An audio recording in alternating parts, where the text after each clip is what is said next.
Bienvenidos a nuestra inmersión de hoy. Sí. Nos adentramos en la historia del pensamiento teológico cristiano. Ajá.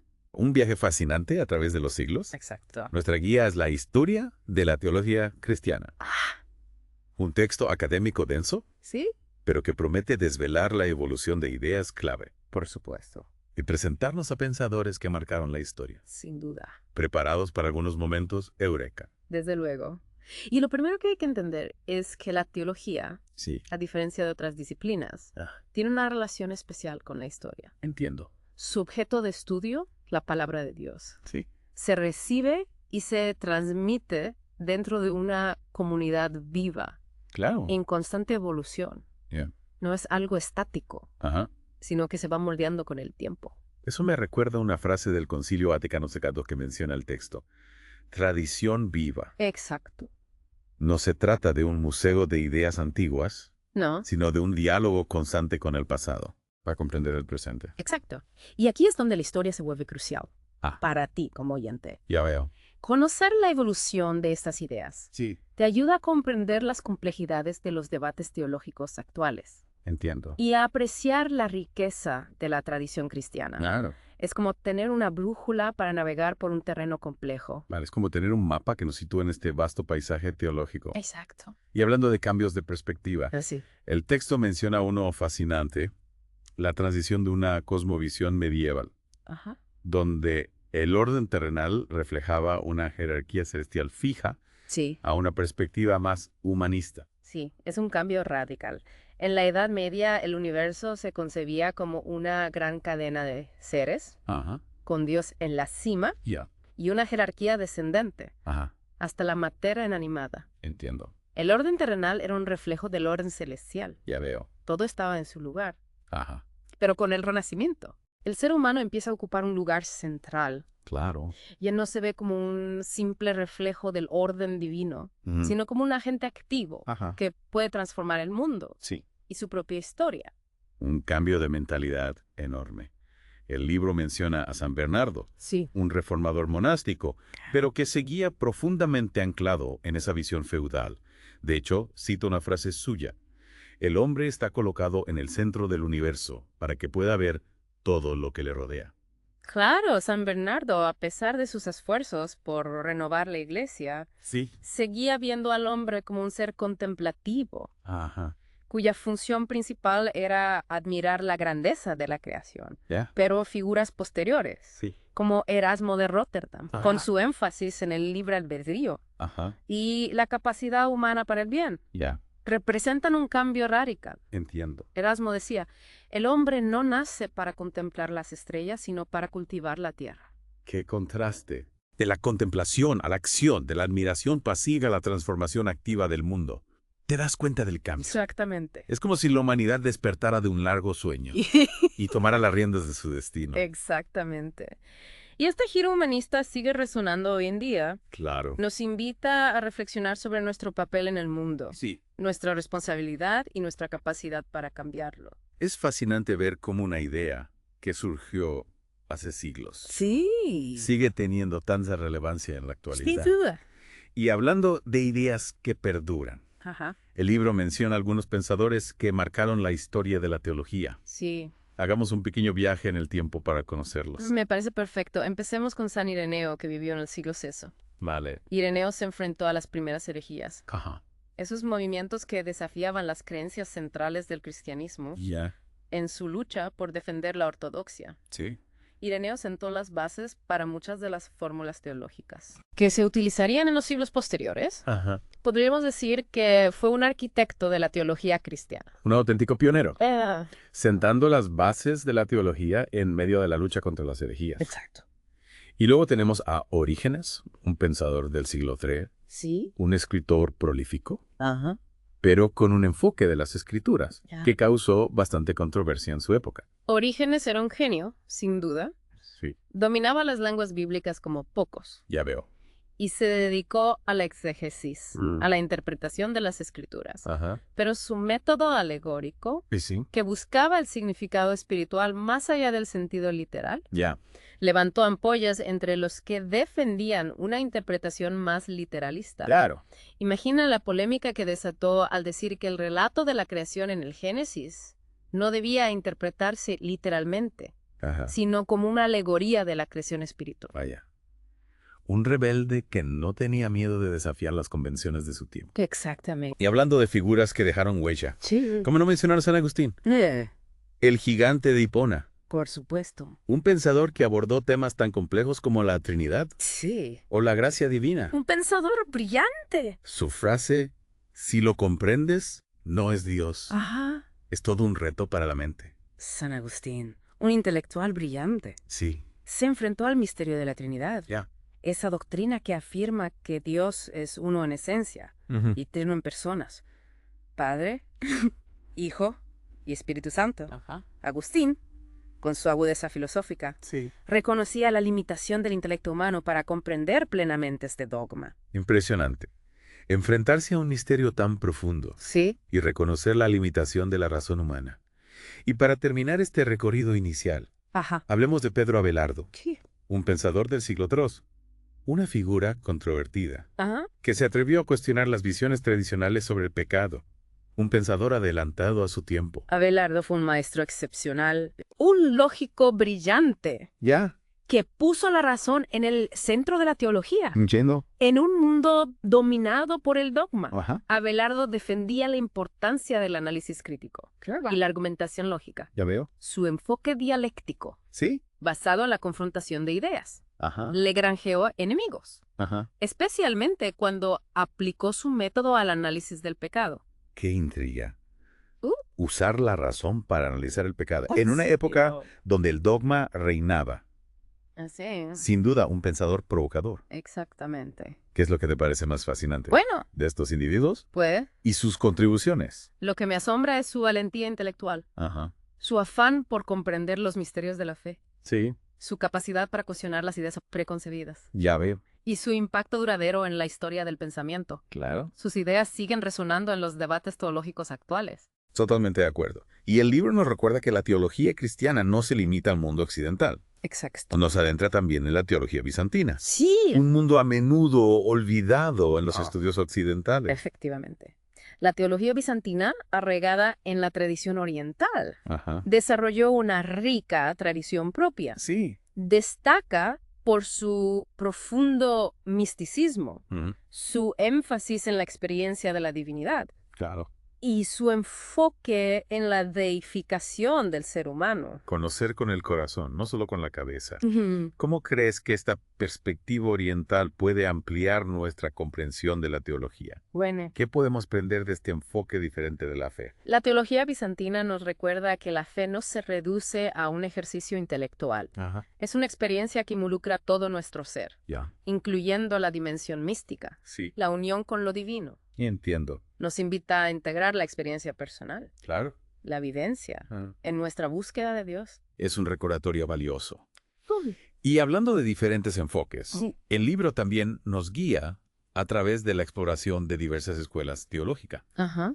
destacando la transición de la teología monástica, centrada en la contemplación y la separación del mundo, Sí. al auge de la escolástica, Exacto. con su énfasis en la razón y el pensamiento sistemático. Exacto. La teología monástica, arraigada en la vida contemplativa, Sí, buscaba a Dios en el silencio del claustro. Claro. Los monjes, a través de la oración, Ah. la meditación y el estudio de las escrituras, Ah. buscaban la unión con Dios Sí. en la soledad y el recogimiento. le veo. La escolástica, en cambio, Sí. floreció en las universidades medievales, Ajá. abrazando la razón y la lógica Ajá. para comprender los misterios de la fe. Entiendo. Figuras como Tomás de Aquino, Sí. un maestro de la escolástica, Ajá. utilizaron las herramientas de la filosofía aristotélica. Para construir un sistema teológico Ajá. complejo y sofisticado. De la soledad del monasterio al bullicio de la universidad. Exacto. Es fascinante ver cómo estas dos corrientes, Sí. aparentemente opuestas, ¿Mm? coexistieron Ajá. e incluso se complementaron Sí. en la historia del pensamiento teológico. Sin duda. ¿Cuáles son las fortalezas y debilidades potenciales de cada una? ¿Crees que estas tensiones persisten en los debates teológicos de hoy? Sin duda. La tensión entre la fe y la razón, Ajá. entre la experiencia mística y el análisis intelectual. Ya, Sigue presente en la teología contemporánea. claro. Ambas perspectivas, la contemplativa y la racional, Sí. son valiosas Ajá. y pueden enriquecer nuestra comprensión de la fe. Entiendo. La clave está en encontrar un equilibrio, Ajá. una síntesis que nos permita integrar la riqueza de ambas tradiciones. Totalmente de acuerdo. Retomamos nuestra inmersión en la historia de la teología cristiana. En la primera parte, exploramos la evolución del pensamiento teológico Ah, desde los padres de la Iglesia hasta la Baja Edad Media, exacto. viendo cómo la teología se ha nutrido de la filosofía, Ajá. la historia, Y la mística Ajá. y la experiencia humana. Y me ha llamado la atención Sí. cómo el libro nos lleva ahora a un tema crucial, la evolución de la comprensión del sacerdocio. Sí, el texto explora cómo se desarrolló la teología del orden sagrado, Ajá. es decir, la comprensión del sacerdocio como un sacramento, Ajá. un tema que adquirió especial relevancia Sí. a raíz de la controversia con Berengario de Tours en el siglo XI. Recuerdo que Berengario cuestionó la presencia real de Cristo en la Eucaristía. Sí. Eso no causó un gran revuelo en su época. Desde luego la postura de Berengario, Ajá. que negaba la transubstanciación, Sí. es decir, la transformación del pan y el vino en el cuerpo y la sangre de Cristo, Claro. provocó un intenso debate teológico. Ya veo. La Iglesia condenó sus tesis. Y esto impulsó una reflexión más profunda sobre el papel del sacerdote en la consagración de la Eucaristía. Entonces se buscaba reafirmar la autoridad del sacerdote Sí, frente a las ideas de Berengario. exactamente. Se empezó a enfatizar la potestad del sacerdote para consagrar la Eucaristía, Ajá. una potestad que no tenían los laicos. Ya. Se buscaba fundamentar teológicamente la distinción Sí. entre el sacerdocio ministerial Ajá. y el sacerdocio común de los fieles. Y en este contexto surge el concepto de carácter sacramental. Correcto, para Aquí- explicar la potestad única del sacerdote, Ajá. se desarrolló la idea del carácter sacramental, Sí. una marca indeleble que se imprime en el alma del sacerdote a través del sacramento del orden. Entiendo. Esta marca lo configura ontológicamente Ajá. para actuar in persona Christi, Sí. en la persona de Cristo, Ajá. en la celebración de los sacramentos. Es decir, el sacramento del orden no solo confiere una función, No, sino que transforma al sacerdote. Le da una capacidad especial para actuar en nombre de Cristo. exacto. Y esto se aplicaba especialmente a la Eucaristía. Claro. El sacerdote, por el carácter sacramental que recibe, Sí. tiene la potestad de convertir el pan y el vino en el cuerpo y la sangre de Cristo.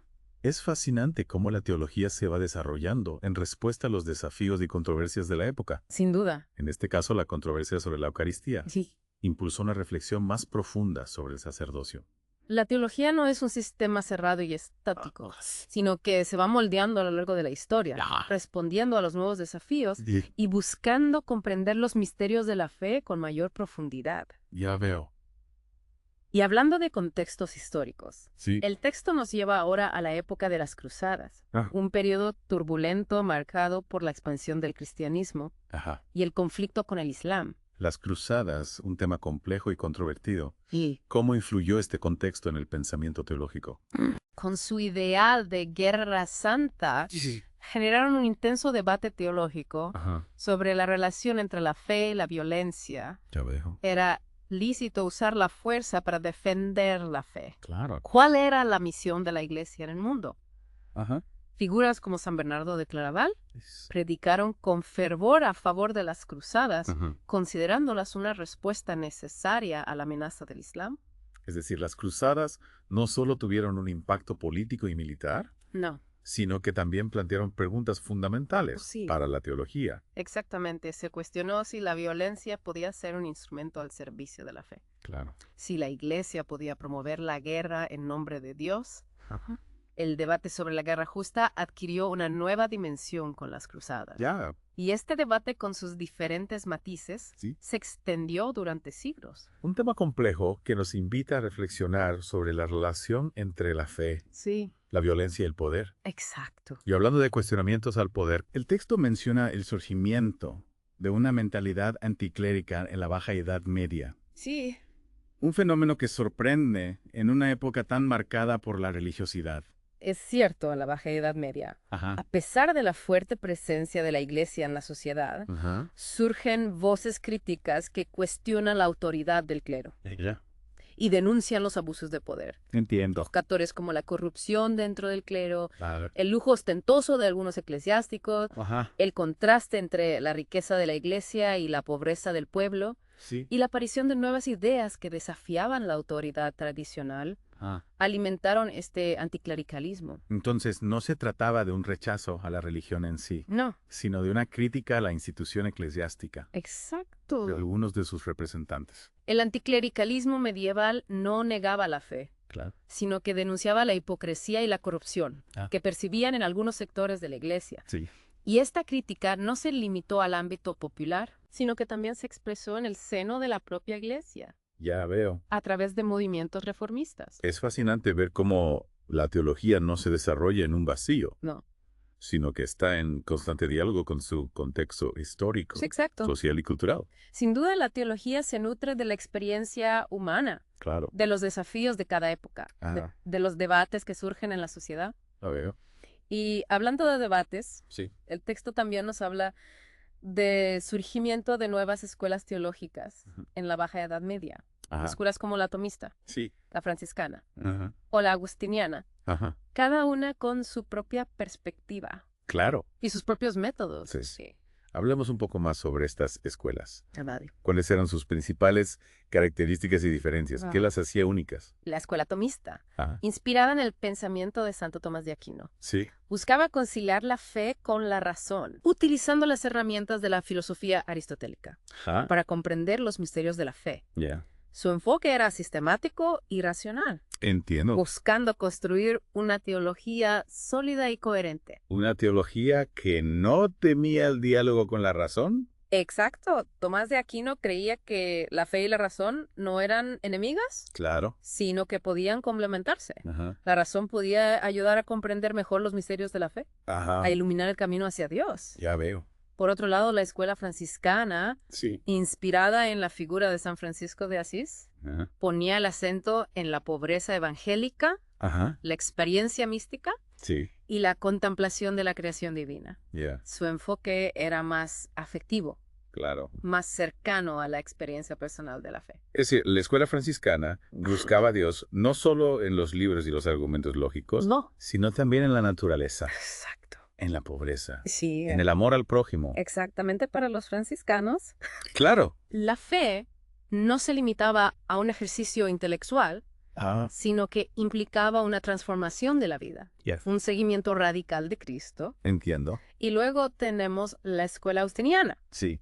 que se basaba en el pensamiento de San Agustín. Ajá. Esta escuela destacaba la importancia de la gracia divina, Ajá. la interioridad Sí, sí. y la lucha contra el pecado. Claro. Agustín, con su propia experiencia de conversión, Ujú. enfatizaba la necesidad de la gracia de Dios para la salvación. 3 escuelas, 3 enfoques distintos, Es... pero todos ellos buscando comprender el misterio de Dios Exacto. y vivir la fe cristiana. Sin duda. ¡Qué riqueza de perspectivas! Es increíble. Es increíble ver cómo la teología, a pesar de su arraigo en la tradición, Sí. se renueva constantemente, Ajá. buscando nuevas formas de acercarse a la verdad. Y hablando de diálogo, el Claro. texto nos presenta a Ramon Llull, Ajá, un pensador catalán del siglo III, ajá. que buscó un acercamiento entre el cristianismo y el islam. Ramon Llull, un personaje fascinante, Sí. un místico, Un filósofo. un misionero. Ajá. ¿Qué le motivó a buscar ese acercamiento con el Islam? Bueno, En una época marcada por el conflicto entre ambas religiones. Llull, un hombre profundamente religioso, creía que la fe cristiana era la verdad y que tenía la misión de compartirla con todos, Ajá. incluidos los musulmanes. Ya veo. Pero, A diferencia de muchos de sus contemporáneos, Ajá. Llull no creía en la violencia como método de evangelización. claro. Él abogaba por el diálogo, Ajá. la persuasión, Ah, la argumentación racional. adelantado a su tiempo, sin duda. Sí. En un mundo dominado por la fuerza, Llull apostó por la palabra, Exacto. por el entendimiento mutuo. Llull desarrolló un sistema filosófico y teológico, Ajá. conocido como el Ars Magna, Sí. que buscaba demostrar la verdad del cristianismo Mm, a través de la razón y la lógica. ya veo.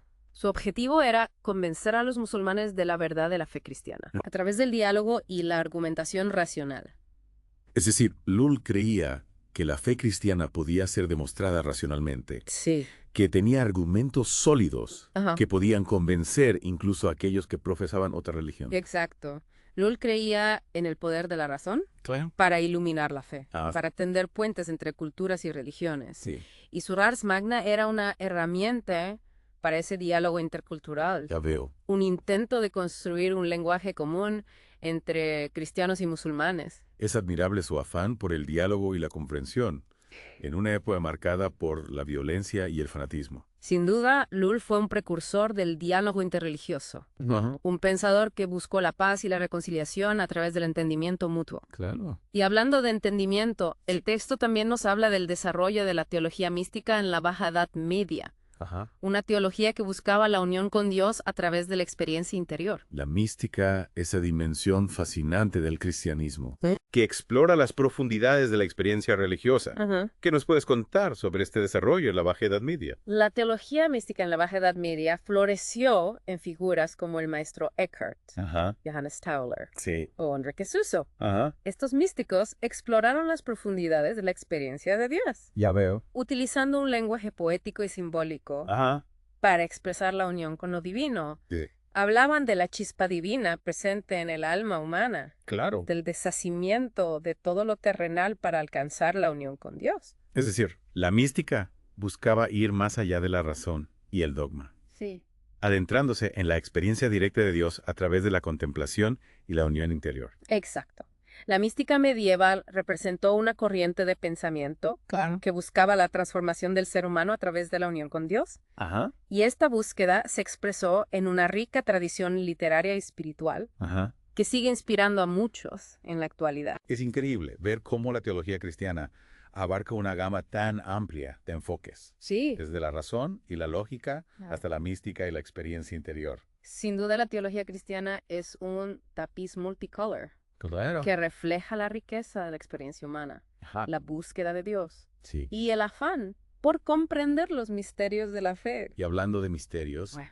el texto también nos habla del debate sobre la visión beatífica, Sí. la contemplación de Dios en la vida eterna. Ujú. ¿Puedes contarnos un poco más sobre esta controversia? Claro, en la Baja Edad Media surgió un debate teológico Ajá. sobre la posibilidad de la visión beatífica antes del juicio final. Sí. Algunos teólogos, como el Papa Juan Beiseda, sostenían que la visión beatífica, Ah. a la contemplación directa de Dios, se Sí. posponía hasta después del juicio final, Ya veo. cuando las almas se reunirían con sus cuerpos glorificados. Otros, Ujú. como Guillermo de Ockham, defendían la posibilidad de la visión beatífica inmediata después de la muerte, Sí. incluso antes de la resurrección final. Es decir, se debatía sobre si la contemplación de Dios era un premio que se recibía inmediatamente después de la muerte, Exacto. o si se posponía hasta el fin de los tiempos. La controversia sobre la visión beatífica reflejaba diferentes interpretaciones Claro. sobre la naturaleza del cielo, Ajá. la escatología cristiana Ajá. y la relación entre el alma y el cuerpo después de la muerte. Sí, un debate complejo que nos invita a reflexionar sobre el destino final del ser humano Ya veo. y la promesa de la vida eterna. Un tema que sin duda nos lleva a las fronteras del misterio, Sí, a las preguntas últimas sobre la vida. la muerte y la eternidad. Exacto. Y creo que es un buen punto para hacer una pausa en nuestra inmersión. Me parece bien, hemos recorrido un largo camino Sí. explorando diferentes épocas, controversias Ajá. y figuras clave en la historia de la teología. Sí, un viaje apasionante que nos ha permitido apreciar la riqueza y la complejidad del pensamiento cristiano. Sin duda. Y en la próxima parte continuaremos explorando este fascinante mundo de la teología, Ahora, adentrándonos en los desafíos y las transformaciones que marcaron su desarrollo. hasta la próxima. Retomamos nuestro viaje a través de la historia de pensamiento teológico cristiano, ¿Sí? en las dos partes anteriores. Ajá. Hemos navegado desde los padres de la Iglesia hasta la Baja Edad Media, Ah. explorando un mar de ideas, controversias y figuras fascinantes. Un viaje apasionante. Sí, un viaje que nos ha permitido apreciar la diversidad y la riqueza de la teología cristiana, Sin duda. su capacidad para adaptarse a los nuevos contextos, Por supuesto. responder a las preguntas de cada época Ajá. y nutrirse de la filosofía, Ajá. la mística Exacto. y la experiencia humana. Y el libro nos invita ahora ¿Sí? a reflexionar sobre un tema.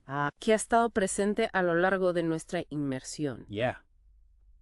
la relación entre teología e historia. Exacto. El texto subraya que no podemos comprender la teología Ah. si la aislamos de su contexto histórico. Claro. La teología no es un sistema abstracto e inmutable, sino una reflexión viva sobre la fe que se va desarrollando en el tiempo, Ajá. en diálogo constante con las circunstancias de cada época. Es decir, la teología no es una colección de fórmulas dogmáticas No. que caen del cielo, Ajá. sino una respuesta humana al misterio de Dios. Ya, Una respuesta que se va moldeando a lo largo de la historia. precisamente. Ya. Imaginemos por un momento que intentamos comprender la teología de San Agustín, Sí. sin tener en cuenta el contexto del Imperio Romano en decadencia, Ajá. con sus crisis políticas, Ajá. sociales y espirituales. Ah. Sería como intentar entender un cuadro, Sí. sin prestar atención al paisaje que lo rodea. O intentar interpretar una sinfonía sin conocer las emociones e ideas que inspiraron al compositor. Claro. La historia nos da la clave para comprender la teología en toda su profundidad. Yeah. Y hablando de claves, Sí. el libro también nos invita a reflexionar sobre la importancia de la tradición en la teología. Sí, la tradición es fundamental. El texto destaca que la teología no se construye desde cero en cada época, sino que se nutre de la tradición, Exacto. del legado de los pensadores Ajá. y las experiencias que nos han precedido. Ujú. Imaginemos la tradición como un río que fluye a través del tiempo, Sí. llevando consigo las ideas, Ajá. los debates, Ajá. las experiencias espirituales de las generaciones pasadas. Un río que nos conecta con las fuentes de nuestra fe. Sí. Son las raíces de nuestra identidad cristiana. Exacto. La tradición nos ayuda a comprender la evolución del pensamiento cristiano, Sí. a apreciar la riqueza de su patrimonio, a evitar repetir los errores del pasado. Pero la teología no puede ser un simple museo de ideas antiguas. No. Debe ser un río vivo Claro. que siga fluyendo, adaptándose a los nuevos paisajes, Ajá. nutriéndose de nuevas fuentes. Precisamente la teología debe ser capaz de responder a los desafíos del presente, Sí. a las preguntas que surgen en cada época, a las inquietudes del hombre contemporáneo. Debe dialogar con la cultura de su tiempo, Claro. incorporar nuevos conocimientos, Ajá. buscar respuestas a los problemas que enfrentamos como humanidad. Es decir, la teología debe encontrar un equilibrio Sí. entre la fidelidad a la tradición y la apertura a la novedad, Ajá. entre el respeto al pasado Ajá. y la búsqueda de nuevas respuestas para el presente. Un equilibrio que no siempre es fácil de encontrar. Cierto, mantener ese equilibrio es un desafío constante para la teología. Sí, Por un lado, no podemos ignorar el legado de la tradición, claro. la sabiduría acumulada a lo largo de los siglos.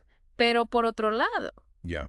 no podemos quedarnos anclados en el pasado, Ajá. repitiendo fórmulas que ya no interpelan al hombre de hoy. La teología debe estar en diálogo constante con la filosofía, Sí. las ciencias, Ajá. las partes. Ajá. La sociedad en su conjunto debe ser capaz de hablar el lenguaje del hombre contemporáneo, Claro. de conectar con sus inquietudes, Sí. de ofrecer respuestas que iluminen su camino. Sin duda la teología no puede encerrarse en una torre de marfil. No. Tiene una misión importante en el mundo. Ah. Ayudarnos a comprender el misterio de Dios, Ajá. el sentido de la vida, Ajá.